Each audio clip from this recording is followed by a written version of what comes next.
스토리 2. 엄마 아빠, 우리에게 믿음을 물려주세요. 창세기 12에서 36장. 아브라함을 말할 때 누구나 믿음의 조상 아브라함이라고 부르지요. 사람에게 가장 중요한 것은 하나님을 믿는 믿음인데 아브라함은 그 중요한 믿음으로 인생을 살아서 모범을 보여준 사람이에요. 아브라함은 하나님의 명령에 따라 갈대아 우르에서 하란까지 1000km, 또 하란에서 가나안까지 800km, 이렇게 직선거리로 1800km 정도를 여행했어요. 지시할 땅으로 가라는 하나님의 명령에 순종한 것이었어요. 가나안으로 출발했을 때 아브라함의 나이는 75세였어요. 하나님의 명령을 따라 고향과 친척들과 친구들을 모두 떠나 새로운 곳으로 삶의 장소로 옮길 때마다 아브라함은 먼저 그곳에서 예배를 드렸어요. 그 후에도 아브라함은 평생토록 하나님에 대한 믿음을 저버리지 않고 끝까지 잘 지켰어요. 아브라함에게는 여행 올 때 함께 온 조카가 있었는데 그 조카의 이름은 롯이었어요. 아브라함과 롯은 둘 다 너무나 큰 부자가 되어서 각자 다른 곳을 선택해서 살게 되었는데 이때 아브라함은 롯이 먼저 좋은 지역을 선택할 수 있도록 양보했어요. 그리고 주변국들과 소돔과 고모라의 전쟁으로 말미암아 롯이 포로로 잡혀가자 아브라함은 318명의 종들을 데리고 한밤중에 바로 달려가 롯을 구해오는 용감한 삶을 살았어요. 또한 하나님이 명령하시기 전에 먼저 11조를 구별하여 드리는 모범을 보여주기도 했어요. 아브라함의 삶 중에 가장 멋있는 부분은 아들 이삭을 하나님의 명령에 따라 주저함 없이 하나님께 바치기로 했던 것이에요. 이삭은 아브라함이 100세 때, 그의 아내 사라가 90세일 때 하나님의 약속에 따라 기적적으로 낳은 아들이었어요. 아브라함이 사랑과 정성으로 길러온 이삭이 청소년 무렵이 되었을 때 하나님께서 그 아들을 모리아산에서 제물로 바치라고 명하셨어요. 보통 사람 같으면 이 명령만은 절대로 순종할 수 없다고 했을 거예요. 하지만 아브라함은 다른 그 누가 아닌 바로 하나님께서 명령하셨기에 순종하기로 했어요. 이 모습이 우리 하나님을 정말 기쁘시게 하였어요. 하나님은 하나님을 향한 아브라함의 마음을 확인하신 후 아브라함을 하나님의 친구라고 말씀하셨어요. 아브라함과 하나님은 서로를 위해 하나밖에 없는 아들까지도 내어줄 수 있는 사이였어요. 그래서 아브라함은 믿음의 조상이 되었고 하나님의 친구가 되었어요. 아브라함의 친구가 되신 하나님은 2000년 후에 세상의 모든 사람들을 구원하시기 위해 하나님의 외아들 예수 그리스도를 우리에게 보내주셨어요. 하나님께서 지시하신 땅인 가나안에 정착하여 살면서 아브라함은 아내 사라와 아들 이삭과 많은 종들에게 하나님을 믿는 믿음을 더하게 하려고 노력했어요.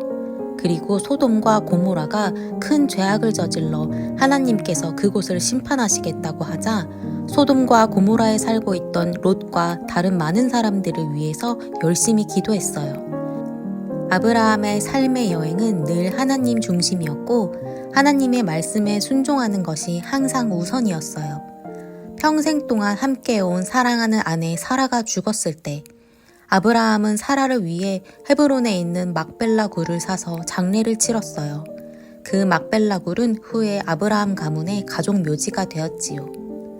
믿음의 가문을 지속시키기 위해 아브라함은 멀리 하란까지 믿을 만한 사람을 보내어 예쁘고 착하고 믿음 좋은 신부감을 데리고 오게 했어요. 그래서 이삭은 리브가라는 아가씨와 결혼하게 되었어요. 아브라함은 사랑하는 그의 아들 이삭에게 무엇보다 소중하고 값진 믿음을 물려주었어요. 세상의 어떤 것보다 가장 중요한 것은 살아계신 하나님을 믿고 하나님의 말씀에 순종하는 것임을 삶을 통해 가르쳐 주었어요. 아브라함이 죽어 막벨라 굴에 장사되고 난 후 이삭은 아버지의 믿음을 이어받아 하나님의 말씀에 순종하는 삶을 살아요. 그런데 아버지 아브라함 때와 마찬가지로 이삭과 그의 아내 리브가에게는 오랫동안 아이가 생기지 않았어요. 그래서 이삭과 리브가는 하나님께 열심히 기도했어요. 하나님께서 그 기도를 들어주셔서 이삭은 그의 나이 60세에 쌍둥이 아들을 얻게 되었어요. 그 쌍둥이 아들의 이름은 바로 에서와 야곱이에요. 그런데 쌍둥이 아들인 에서와 야곱은 뱃속에서부터 싸우기 시작하더니 자라서도 사이가 좋지 않았어요. 동생인 야곱이 늘 형이 되고 싶어 했거든요.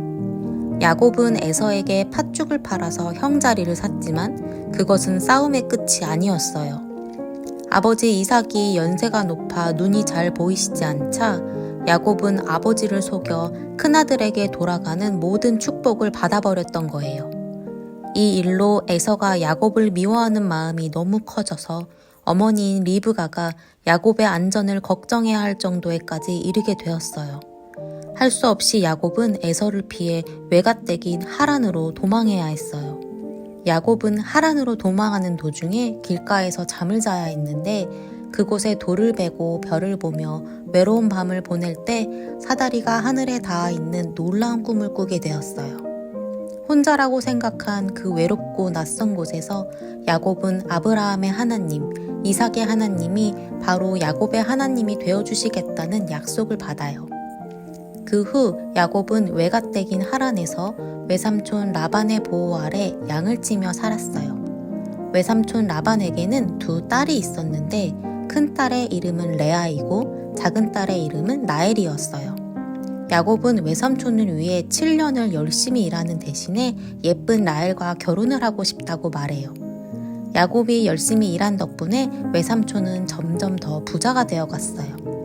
7년 후 약속대로 야곱은 사랑하는 라헬과 결혼을 하겠다고 말했어요. 그런데 라반은 야곱 몰래 야곱이 라헬 대신 레아와 결혼식을 올리게 했어요. 결혼식을 올린 다음날 아침에 눈을 뜬 야곱은 깜짝 놀랐어요. 자기 아내가 라헬이 아니라 레아였거든요. 너무나도 화가 난 야곱이 외삼촌에게 달려가서 항의하자 외삼촌 라반이 변명했어요. 그 동네에서는 언니보다 동생을 먼저 시집 보내는 법이 없었대요. 그래서 야곱은 7일 후에 다시 라헬과 결혼하게 되었어요. 그 대신 이후에도 7년을 더 외삼촌께 봉사해야 했어요. 사랑하는 라헬을 위해 14년이나 일한 셈이에요. 그리고 실바와 비라까지 야곱의 아내가 되어 야곱은 4명의 아내와 12명의 아들과 1명의 딸을 둔 대가족의 가장이 되었어요. 세월이 많이 지나 야곱이 그의 가족들을 데리고 가나안으로 돌아오게 되었어요. 그러나 그때까지도 형 에서에 대한 두려움을 떨칠 수 없었던 야곱은 에서와 만나서 화해를 하고 난 후에도 에서와는 다른 곳에 정착하여 살았어요. 아브라함의 하나님, 이삭의 하나님, 야곱의 하나님, 요셉의 하나님, 그리고 나의 하나님, 우리 부모님의 하나님, 나의 하나님, 우리 후손들의 하나님. 신앙은 이렇게 계속해서 잘 계승되어야 해요.